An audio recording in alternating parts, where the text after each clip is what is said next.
शहरातील इंदिरा आवास परिसरात अवैधरित्या साठवून ठेवलेल्या इंधनावर अन्न नागरी पुरवठा विभाग व पोलिसांनी संयुक्त कारवाई करत मोठा साठा जप्त केला। या कारवाईत एकूण 1,08,000 रुपयांचा मुद्देमाल हस्तगत करण्यात आला असून आरोपी विरुद्ध गुन्हा दाखल करण्यात आला। माहितीनुसार घटनास्थळी छापा टाकून 800 litre diesel, 10 litre petrol, 1.5 HP पाण्याची मोटार, 200 लिटरचे रिकामे ड्रम, 10 व 20 लिटरचे रिकामे कॅन तसेच PVC पाईप असा मोठा साठा जप्त करण्यात आला। संबंधित इंधनाचा साठा बेकायदेशीररित्या साठवून ठेवण्यात आल्याचा प्राथमिक तपासात समोर आला।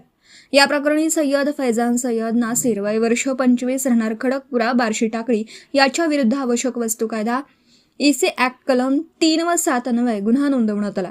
ही कारवाई 9 एप्रिल 2026 रोजी दुपारी 1:20 ते 2:30 वाजेदरम्यान करण्यात आली। कारवाईत अन्न नागरी पुरवठा व ग्राहक संरक्षण विभागाचे सदस्य माया इरतकर, तालुका निरीक्षण अधिकारी आनंद गुप्ता, पोलीस निरीक्षक प्रवीण धुमाळ, पुरवठा निरीक्षक नासिर खान, कनिष्ठ लिपिक Bhushan Ghodne, police head constable Mangesh Mahajan, police शिपाई शिवर पांटोड तसेच ऑपरेटर महादेव लुळे व राजेश शिरसाट यांनी सहभाग घेतला। या कारवाईमुळे परिसरात खळबळ उडाली असून अवैध इंधन साठवणूक करणाऱ्यांवर प्रशासनाने कडक कारवाईचा इशारा दिला। पुढील तपास सुरू आहे।